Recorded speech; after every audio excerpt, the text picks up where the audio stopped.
सबसे पहले तो मैं परिचय दे दूं, मैं विनीत कुमार सक्सेना।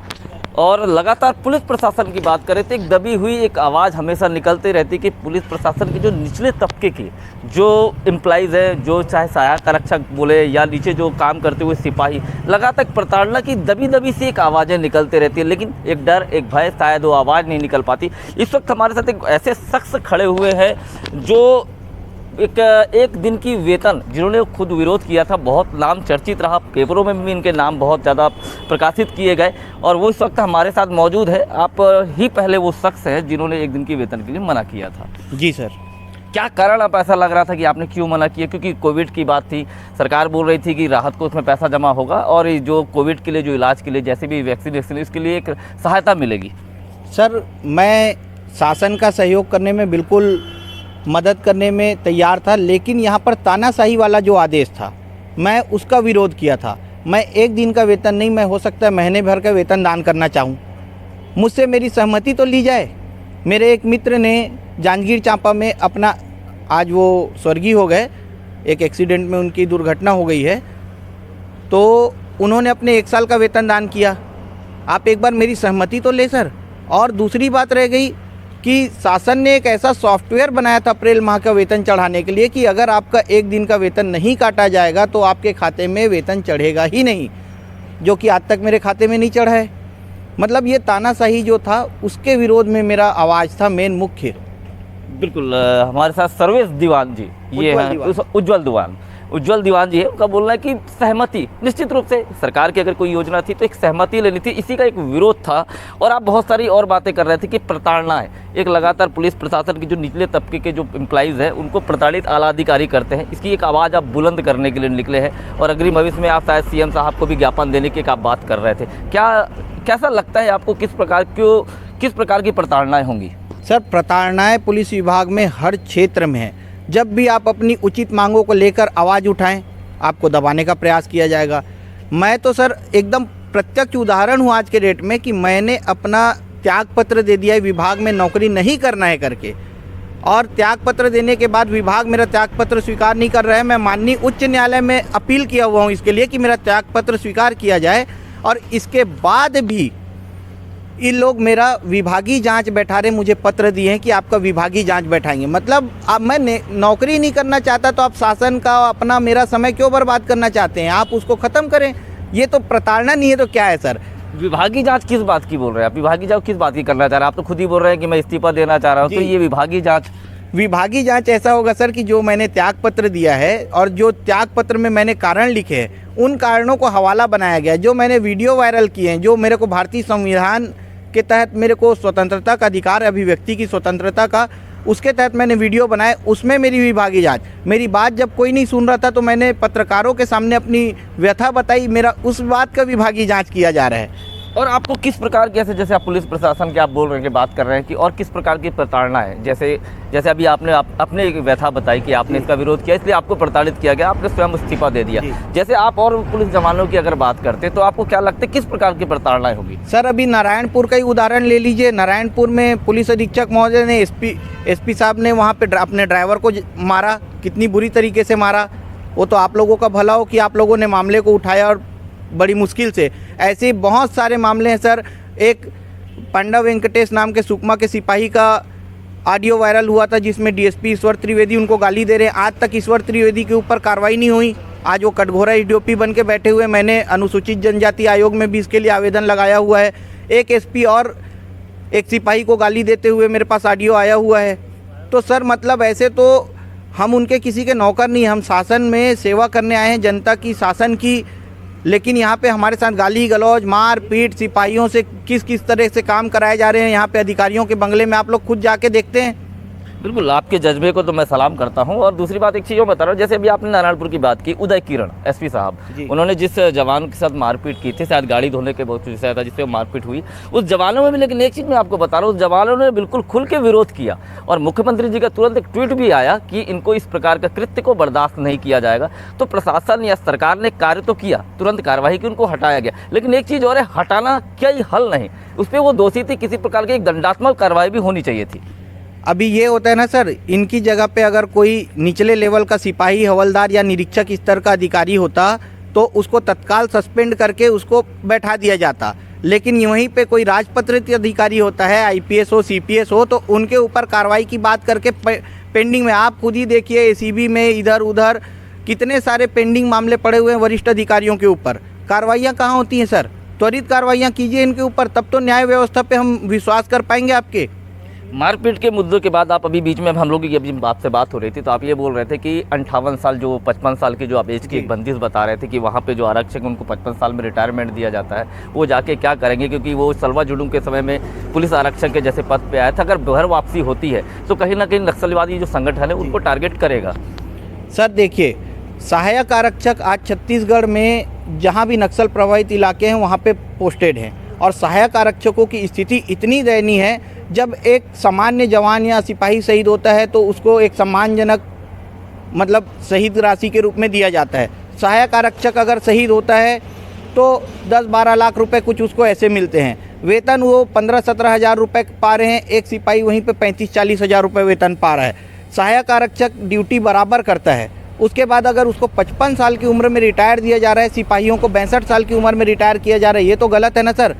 62 वो 7 साल पहले अगर आप उसको रिटायर कर देंगे, उसके पास ना किसी भी प्रकार की आवक के साधन रहेंगे, ना कुछ रहेंगे, ना वो घर जा पाएगा।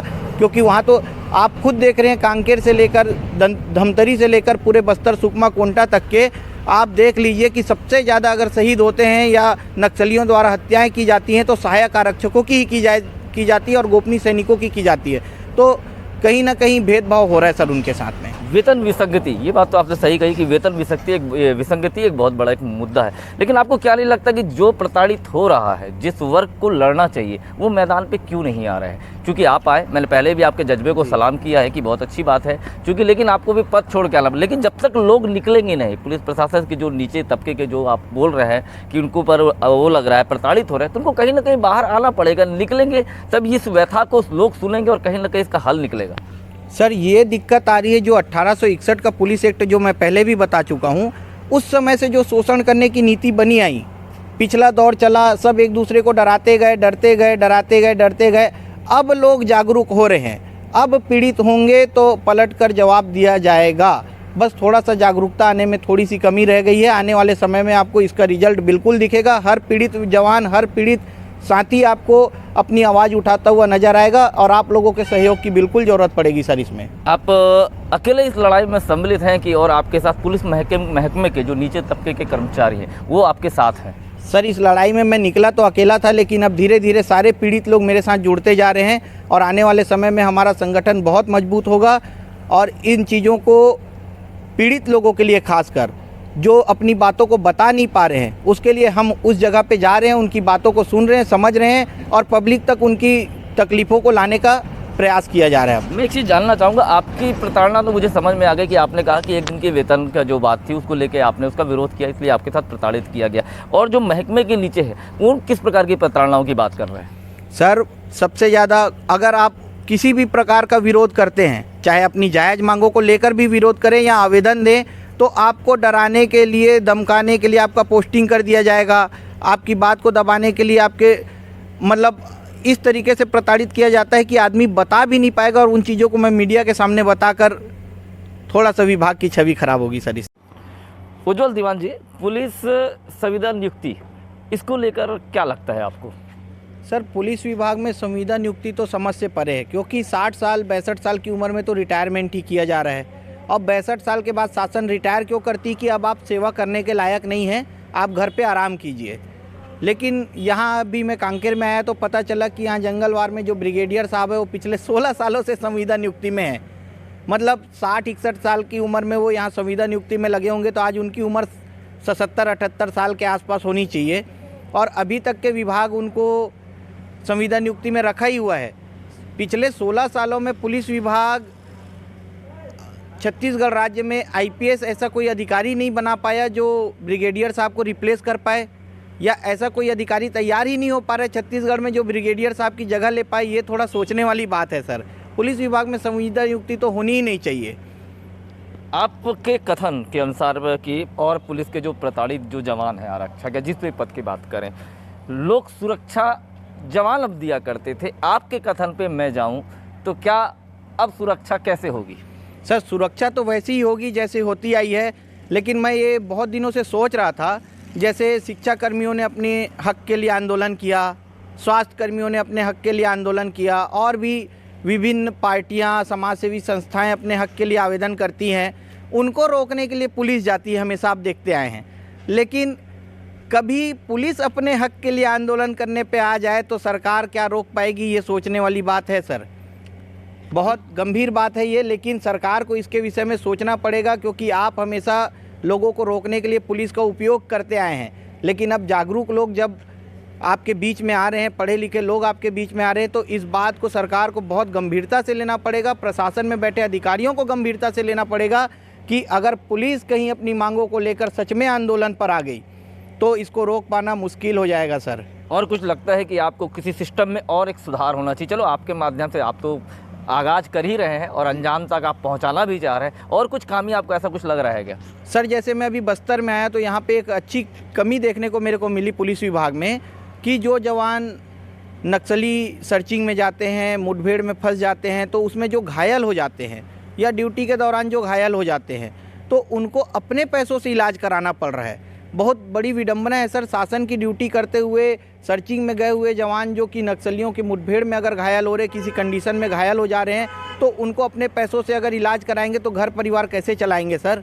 दूसरी बात यह है कि अभी तो बस्तर में IG Shri P Sundarraj sir हैं, बहुत अच्छे अधिकारी हैं, और जब वो जगदलपुर एसपी हुआ करते थे तो उन्होंने एक पब्लिक के व्यक्ति को डायरेक्ट हवलदार बनाया, उसके अदम्य साहस और वीरता को देखते हुए। आज हमारे बहुत से जवान जो मुठभेड़ वगैरह में नक्सलियों की गोलियों से, आईडी ब्लास्ट में घायल हुए हैं और उन्हें प्रमोशन के लिए आज तक वो भटक रहे हैं, आप उनको आउट ऑफ टर्न प्रमोशन क्यों नहीं दे पा रहे हैं? जब आप एक पब्लिक के आदमी को सीधे हवलदार बना सकते हैं, तो जो आपका जवान है आप उसको हवलदारी देने में आपको कहाँ तकलीफ आ रही है, ये मैं समझना चाह रहा हूँ। सर से मुलाकात नहीं हो पाई, मैं इंतज़ार कर रहा था, लेकिन जब भी मुलाकात होगी तो मैं ज़रूर उनसे ये पूछूंगा कि सर कमी कहाँ पे आ रही है। आश्वासन पे आश्वासन आप सहायक आरक्षकों को भी दे रहे हैं, आश्वासन आप आरक्षकों को भी दे रहे हैं। मैं डीजीपी साहब से भी इस चीज़ को पूछूंगा कभी मुलाकात हुई तो। और इसी के लिए हम लोग 14 नवंबर को सहायक आरक्षकों को लेकर और गोपनीय सैनिकों को, नगर सेना और जिला बल के आरक्षकों का 2800 ग्रेड पे मांग को लेकर, जो समान काम समान वेतन का मांग है, 2800 ग्रेड पे का मांग है, ये सब को लेकर हम लोग 14 नवंबर को माननीय मुख्यमंत्री निवास में जाकर ज्ञापन प्रेषित करेंगे, क्योंकि इसके बाद में विधानसभा का शीतकालीन सत्र है, शायद उसमें हमारी मांगों को मान ले। अगर उस समय नहीं मांगा जाएगा तो बजट सत्र 2022 में जो होना है उससे पहले पुलिस परिवार एक बड़ा आंदोलन करेगा, जिससे कहीं ना कहीं सरकार को हमारी आवाज़ सुनाई देगी। फिर उज्जवल दीवान जी, मैं सबसे पहले एक अपने चैनल के माध्यम से मैं आपका पूर्ण परिचय आप जरूर एक बार दे देते कि लोग जो आपको जानते हैं वो तो जानते हैं, क्योंकि आपका खुद का एक बहुत बड़ा चेहरा रहा है। ये जो आपने विरोध किया था तो आप बहुत फेमस हुए, लेकिन कुछ लोगों को अपना एक पूरा परिचय दे दे, और आप किस पद पे थे, कैसे थे? सर मेरा नाम उज्जवल दीवान है। मेरे पिताजी भी दुर्ग पुलिस में एक आरक्षक के पद पे थे, प्रधान आरक्षक के पद से रिटायर हुए। जब मध्य प्रदेश हुआ करता था तो 450 क्वार्टर का नया पुलिस लाइन दुर्ग बना था, जो कि एमपी का सबसे बड़ा पुलिस लाइन कहलाता था, जिसका पहला बच्चा हूं सर मैं, बिना बिजली पानी के वहां रहा हूं। मतलब पुलिस की हर उस परिस्थिति को मैं जानता हूं। 11 साल फिर मैंने पुलिस विभाग में जिला धमतरी में सेवा भी की है। तो पुलिस पद पे थे आप? आरक्षक के पद पर मैंने सेवा किया सर, और पुलिस विभाग की सारी कमियों, सारी अच्छाइयों को मैं जानता हूँ। अच्छाइयाँ तो पुलिस विभाग की बहुत सारी पब्लिक के लिए, लेकिन खुद पुलिस के लिए कमियां बहुत ज़्यादा हैं सर। तो अब पुलिस अपना अधिकार मांग रही है, तृतीय श्रेणी कर्मचारियों के अधिकार, क्योंकि कांग्रेस सरकार से बहुत सारी उम्मीदें थी इनके घोषणा पत्र में, और इनके विधायकों ने जो अपने घोषणा पत्रों में विशेषकर पुलिस के लिए जो पैकेज दिया था 20 बिंदु 18 बिंदुओं का, उसका अगर ये लोग पालन नहीं कर पा रहे हैं तो कमियाँ शासन प्रशासन में हैं और विधायकों में है। आने वाले समय में इसका गंभीर परिणाम भुगतना पड़ेगा, इसकी मैं आपको गारंटी देता हूँ से। बिल्कुल विभाग की छवि खराब होगी, और निश्चित रूप से एक बात है कि जिसके कंधे पे जवाबदारी हो, जो पूरी जो व्यवस्था को, सुरक्षा व्यवस्था को संभालता हो, अगर सुरक्षा पे लगे हुए महकमे के कर्मचारी अगर इस प्रकार के आरोप लगाए तो एक सवाल खड़ा होता है सिस्टम पे, सवाल खड़ा होता है पुलिस प्रशासन के आला अधिकारियों पे। क्या वो इंसान नहीं? इस प्रकार की प्रताड़नाएं क्यों? जो आरोप इन्होंने लगाया ये संगीन भी है और बैठे हुए सूबे के बड़े नेता, बड़े जो सिस्टम में बैठे हुए, इस बात को मंथन करना होगा कि आदिवासी बहुल क्षेत्र में ये बस्तर में नक्सलवाद से लड़ने वाले जिन जवानों के कंधे पे पूरे सिस्टम की जो जवाबदारी लगी हुई है, उसको अगर इस प्रकार की प्रताड़नाएं झेली जाएंगी, क्योंकि कई खबरें हमने देखी जो मानसिक प्रताड़नाओं के कारण वो जवान या तो अपने आप को गोली मार लेता है या एक दूसरे को मार के एक दूसरे की हत्या कर लेता है। तो सवाल है और सिस्टम को इस सवाल को बहुत गहराई से समझना होगा, गहराई से इस समस्या का निराकरण करना होगा। खैर, हम भी सिस्टम से एक अपील करते हैं कि ऐसे जवानों को जिनकी सुरक्षा इनके हाथों में है, अगर उस सुरक्षा के जवान अगर रोड में आ जाएं तो तकलीफ होगी, सिस्टम पे सवाल खड़े होंगे। नमस्कार।